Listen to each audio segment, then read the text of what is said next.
Welcome to lecture 29. In this lecture we will discuss few alternate and innovative methods of financing urban infrastructure in the municipal governance. So, under this lecture we will discuss the concepts and the context of the value capture financing and the options of the value capture financing which we have to apply in urban areas, and we will also see some examples. In this week basically we have been discussing the financing and accounting matters of the municipality. So, we have discussed the traditional methods of the financing and the alternate methods of the financing. So, let us have a look what we discussed last few lectures. So, these are the diagram I showed you earlier. This is the alternative methods of financing infrastructure. Apart from the traditional method, there could be loan financing, private sector financing, or various kinds of financing, or there could be like financing from the capital market or from incentive funds or from the upfront users contribution in the project. Now, apart from the all these alternate methods of financing, there could be other financing methods like value capture financing. Now, what exactly is value capture financing and where it can be applied? I just try to give you some concept about value capture financing. Now, please see this diagram. If this is a conceptual diagram of a city, and if this is the city center, you know that if this is the CBD and if I try to put the distance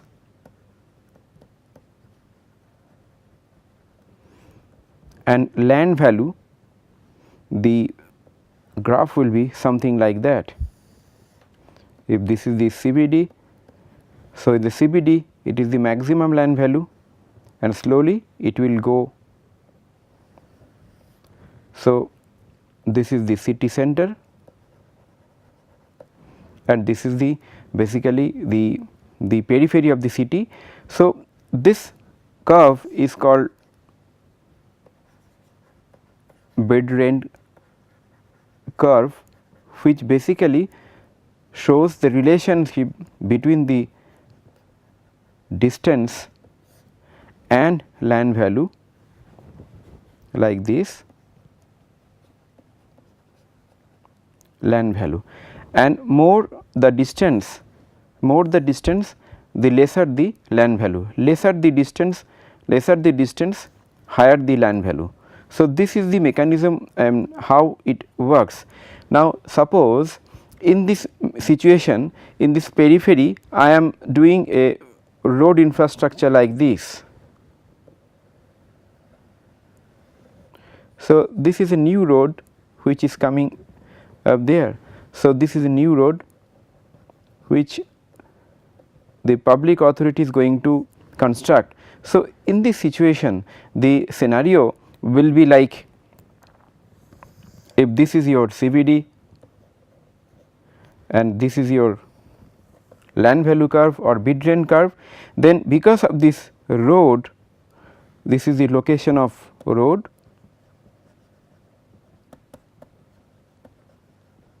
because of this road the land value of the adjoining area of the road will be slightly higher and it will shift from the original location of the bid rent curve, and there will be additional increment of the land value.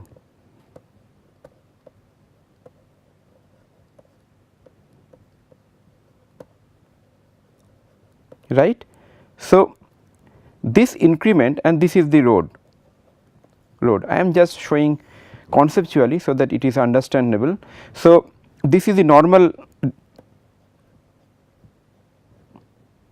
bid rent curve or the land value curve, and because of the new infrastructure project the curve changes like this. Now, this increment of the land value of the adjoining land value, if I take a close look of this area, it will look like if this is the road, and this is the adjoining areas, the again the advantage of the land value increment will be highest here, slowly it is going down. So, if this is road, so it will be maximum in both side of the road maximum increment and then goes down. Now, the question is please think about that how we can utilize this increment of land value, because the road is constructed by the public agency, but the adjoining adjoining land of this road is owned by the private property or private owners, and they are getting the advantage of the enhancement of the land value. Now, if a share of this enhancement can be taken back to the public exchequer to fund or to fund that particular infrastructure, in this case it is the road, that mechanism can be called as a value capture financing. You might have seen that whenever we make any new roads like a national highway or state highway or district roads or major urban road which is passing through the periphery or in the internal side, if it is a greenfield project or is a brownfield project, the both side of the road they get maximum benefit of the land value enhancement. This is just one example. This type of example can be applicable for any type of development where a new development comes. For example, apart from the road, whenever there is a construction of a new terminals like say metro rail terminals or the new railway stations or new transport corridor, both side of the corridor and both side of the terminal gets some added advantage and some extra valuation of their land and property. So, how the government department and the local government they can leverage or they can take the share of that land value increment for financing particular infrastructure, that is called land value capturing. Traditionally in India we have not been able to explore this land value capturing or the value capture financing in a broader term in true sense. In most of the cases you might have seen that we have built the infrastructure, we have done several investment in the infrastructure, we have done transport and transport corridors, we have made the treatment plants, major universities, major hospital project, but the land value increment because of that particular physical or social infrastructure which has caused surrounding that land area, that has been taken by the developer or the private property. So, it is the inability of the government organization or the government department to take the advantage of the land value capture or the value capture financing. Now, let us see what are the options available in this land value capture and how different those options are. So, first will be the land value tax. The land value tax is basically the increment of land value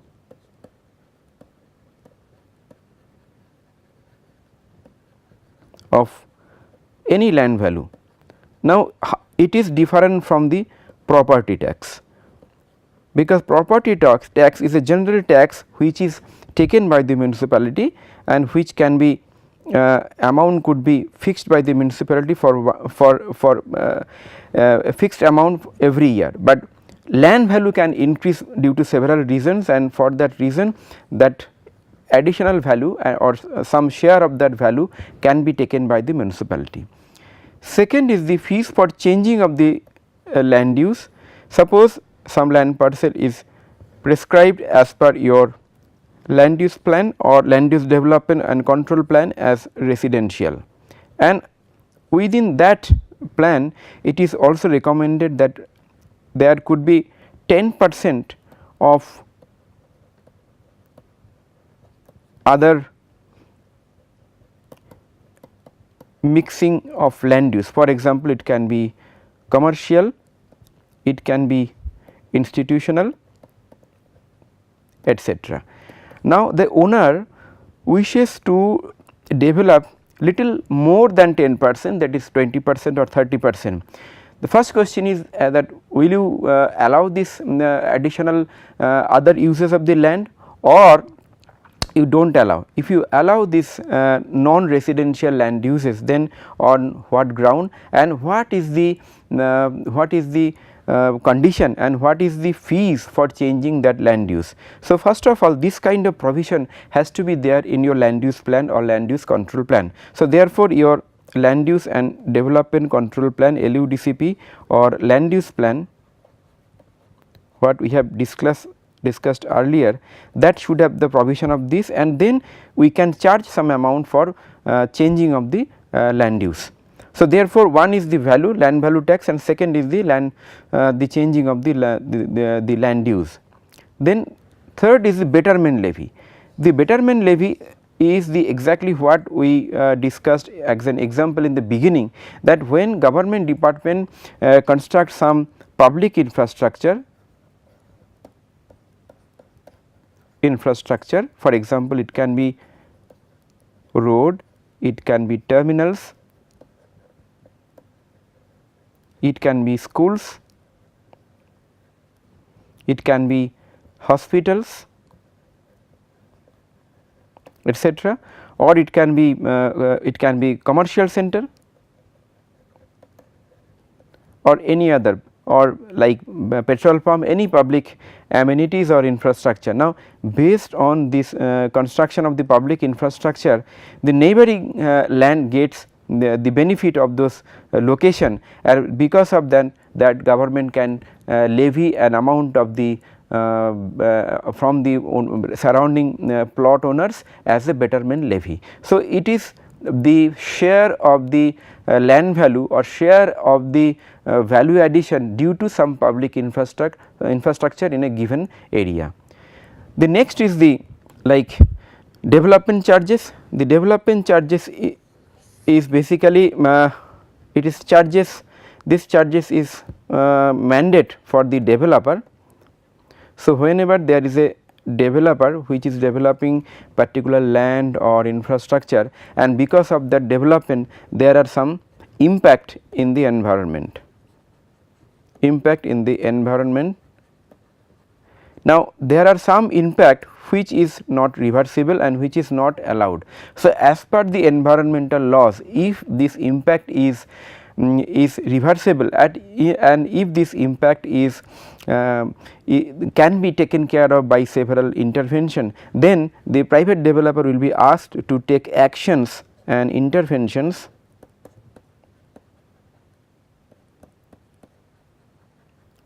for taking care of the impact of the development, and also they will pay a development charge to the urban local body. In some areas it is called as a developer exaction also, exaction. So, this is the charge which is charged by the urban development authority or the urban government to the developer for developing a particular infrastructure or developing a land. Third is that the public authority can also charge some fees and they can play with FAR, how they can take additional revenue or additional charges because of the FAR, that I try to explain. You might have heard about the term transfer of development right. The provision of the transfer of development right, in short it is TDR, basically enables you to transfer your FAR from one zone of the city to another zone within some terms and condition and some restriction. Now, the question is why people will shift the permissible FAR from one zone to another zone. The basic reason is being land value. Maybe zone A is having less land value and zone B could be with higher land value. So, I may like to shift some amount of the FAR from zone A to zone B, and if the moment I take a decision to transfer that land value from one zone to another zone, the public authority can charge an amount that is called transfer of development rights fees. That is very popular in India also, in some of the states including Maharashtra, and then sometimes we also provide additional FAR. Suppose there is a base FAR of suppose say 2.0 and an additional maximum up to 2.5. So, that means 2.0 plus 0.5. So, this 0.5 becomes the additional FAR with additional payment. So, this kind of provisions also can be framed under the local bylaws, local rules and regulation by the municipal corporation. In some of the states like Maharashtra, they have been trying this TDR and additional FAR both. Then there are few more methods like vacant land tax. In many cities, especially the new townships, you might have seen that people buy the land, but they do not construct the house, and for years the land is buying vacant. Now, if a land is vacant, then the surrounding infrastructure which you have created, that infrastructure is unused, and as a matter the purpose of the development is not fulfilled. That is why the urban development authority, they also charge vacant land tax for the vacant land beyond some time period. Another method is the tax increment financing. The objective of the tax increment financing is that when in a inner city or any part of the city, due to some congestion and some adverse effect, you are trying to renew the area, or you are trying to regenerate the area by giving additional boosting of the financing in the infrastructure projects, and in that case your tax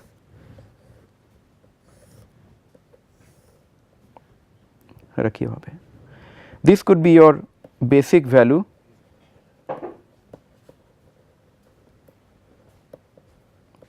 or of tax, and this could be the increment. This is time now and this is for the future. Now, after, if this part of the increment, due to the renewal, if that can be taken in part as an advance or during the process of the urban renewal or urban regeneration, that could be termed as tax increment financing, and government time to time they announce and notify some zones or wards as a TIF zones. In US it is a very common and very popular method of the value capture financing.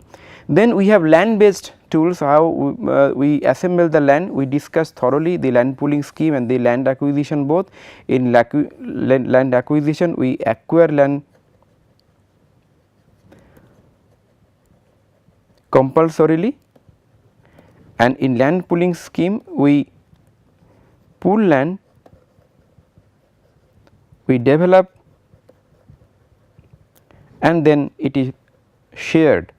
So, in this two method also, the moment we acquire or pool the land and we for some public infrastructure, the value of that land also become higher, and in this method also we can share the value increment or value enhancement of that particular land, because both the cases the basic value of the land is enhanced due to laying of the new infrastructure. Especially in the land pooling scheme, from the raw land to the developed land, the enhancement of the land value is shared between the public authority, between the owner, and also between the developer. Whereas in the land acquisition, the land value or the enhancement of the land value is shared between the public authority and the owner under the current the present Land Acquisition Act. Now, there are few many, but I have just shown you the some of the basic methods. Now, what are the difference between all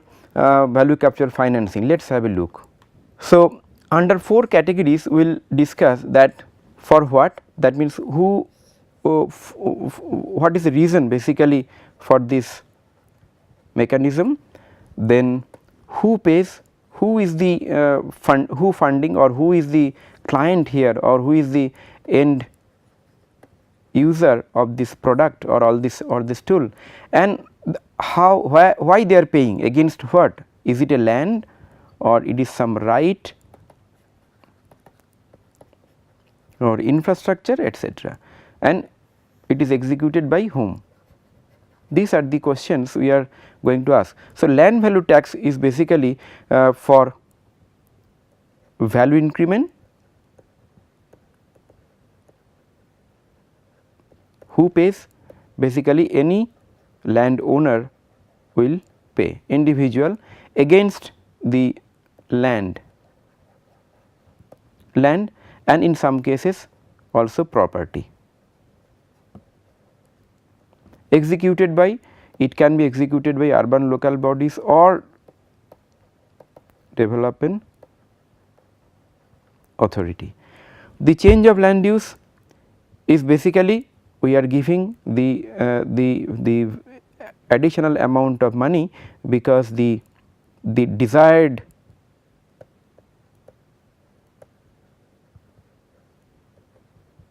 land use. Who pays? Here also it is paid by landowner, in some cases developer, right, and it is given against the approval of land use based on land use and development control plan for that city. It is also executed by the urban local bodies or development authority.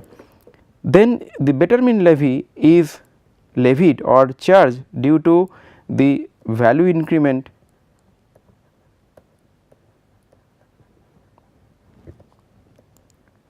due to some infrastructure. Who pays? That surrounding landowner against the public infrastructure, and it is also executed by the urban local bodies, development authorities. In some cases it can be executed by some other organization like special purpose vehicle, like metro rail authorities. They can develop the metro rail and they can also act as a organization in this purpose. And development charges is given for development of infrastructure and its possible impact. Basically it is charged from developers and against the development of land plus infrastructure. It is executed by the development authority. In some cases it can be urban local bodies also. Then TDR is basically the FAR. So, basically TDR and extra FAR both are applicable for the FAR as a tool. So, FAR gives you more buildability. So, it is paid by either developer or owner. It is paid against additional FAR and executed by development authority or urban local bodies. The vacant land tax is basically paid or given for keeping land vacant. It is just opposite to the development. In the development charges we are charging for developing the land or infrastructure. Here we are charging for keeping the land vacant, and it is paid by also the landowner against the land or plot and executed by the development authority. Tax increment finance is also paid because of the increment due to renewal. It is paid by the landowner against the tax increment in that zone, and it can be executed by the urban local bodies or the local government. Land pooling is basically the enhancement of value of the land. Here it is paid by landowner against the land plus infrastructure, and it can be executed by urban local bodies. In some cases it is also development authority. Now, you can see that the whole options or whole categories of the value capture financing have different connotation for the target group, the reason, the reference for which they are being charged and executed by. So, these are the difference between the various value capture financing tools. Now, let us see that some comparison. This is taken from the value capture financing policy from Smart City Mission. Here you can have a look that some of the value capture financing, like say land use change, then betterment levy, development charge, and then additional FSI or FAR, then land acquisition, land pooling, these are one time charge, it is taken before the development, whereas the land value tax, these are recurring. TDR also based on, it can be recurring or one time. Vacant land tax is recurring, tax increment is for a recurring for some time till the project is complete. So, these are the difference based on the recurring or the one time tax. In the right side in this column we have shown that some of the tax is based on the area based, some of the taxes are area and the project based, like betterment or the change of land use and the TDR, all this, and the land acquisition, whereas some of the tools are only area based, for example development charge or the vacant land tax or the tax increment financing. So, these are the difference in kind of a scale or the frequency of the charging between the value capture financing methods. Now, let us see some of the example. In Bandra Kurla complex in Mumbai, what they did after completion, after the project, these are the few information about the project. I feel that you have heard about this project, still I mention the location of this project was through the it started 2006 to 2007 by Mumbai Metropolitan Regional Development Authority through the auction. It was done through auction. So, this amount is also given in this chart, and this whatever price MMRD kept as a base price, 10 times of the total capital spending in was there as a gain from this transaction, and I tell you what happened exactly. Now, basically this Bandra Kurla complex is a reclaimed and marshy land in the Bandra Kurla road, located at the good advantage point. MMRD had developed the BKC site and collected annual rent and other development fees from the developers. Then it transformed their system of financing infrastructure is in 2003. From 2003 they started applying all these methodologies, then adopted long term leasing of land over 80 years to private developer, allowed them to conduct high density development based on some terms and condition, and over the past couple of decades the price per square meter has increased almost 20 times. This is some of the example that how it has increased from 19, you can see how the average price has increased for this Bandra Kurla complex. Now, what they did, basically they played with the FSI, they provided additional FSI here,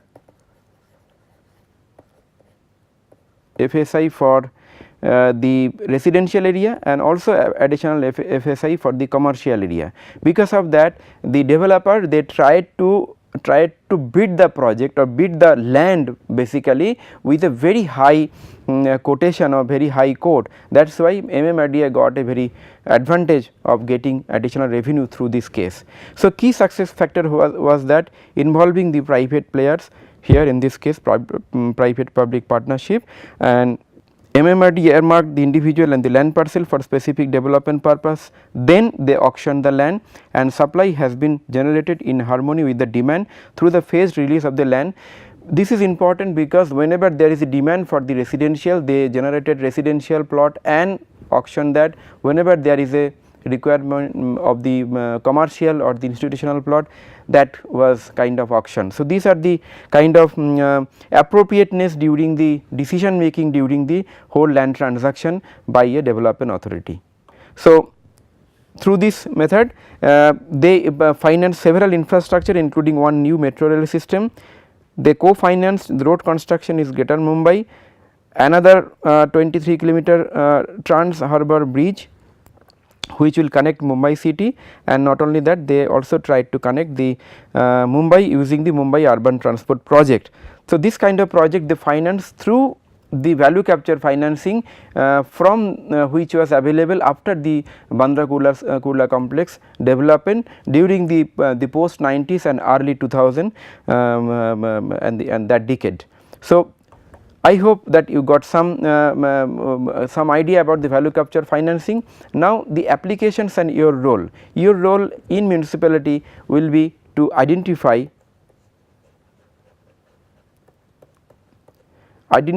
the potential of value capture financing. For that you need to identify the land status in terms of vacant land owned by private, owned by public, then built up, then within built up there could be that developable or fully built up. That means they have consumed the FAR provided for that particular plot. So, in the developable, that is they have consumed part FAR or like that. And also you see that what is the future land which can be used as a green field development or that.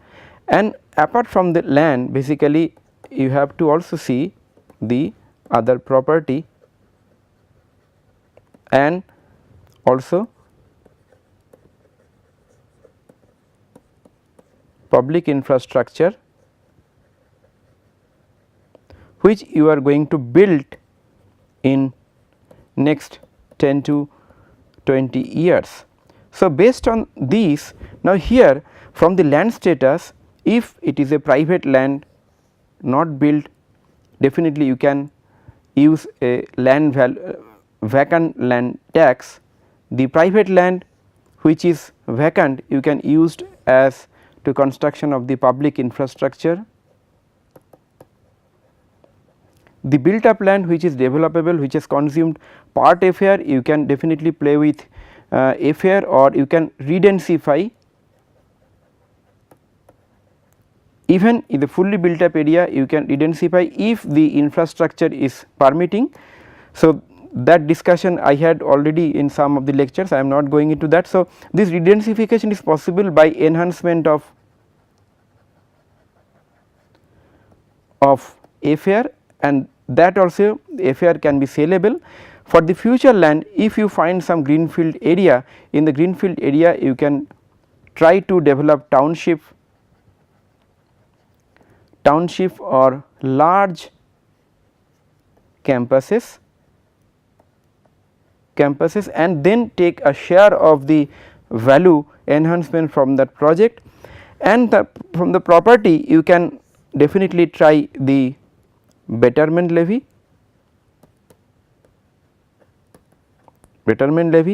If you do any public infrastructure, definitely you can charge betterment levy and tax increment financing as well for the renewal project. So, here your role, but definitely a political willingness is required to do this, and also technical expertise is required. So, here this exercise of value capture financing is basically, in one side it is a technical exercise, Secondly, it is a political and administrative thrust is required, and third is you need to develop your local rules and regulation based on some overall guidelines which is given time to time by the government of India. So, with these few words I would like to conclude today's lecture. So, next lecture we will discuss about the another very important public financing possibility, that is a public private partnership in the urban governance. So, today we discussed basically the value capture financing mechanism. Today we told you that apart from the conventional and the alternate sources of the revenue, there could be value capture financing in various public projects and private projects. There are various methods of value capturing from the public infrastructure. It can be a land value tax, it can be a vacant land tax, it can be a betterment tax, it can be a development charges, it can be a charges due to the land pooling and land acquisition, it can be a charges due to tax increment of the particular zone. So, this kind of the value capture financing is possible to be explored in your city as well. Therefore, you can go through the document and the reading materials and then you can apply. Definitely, I hope you got some idea about the value capture financing. Thank you very much.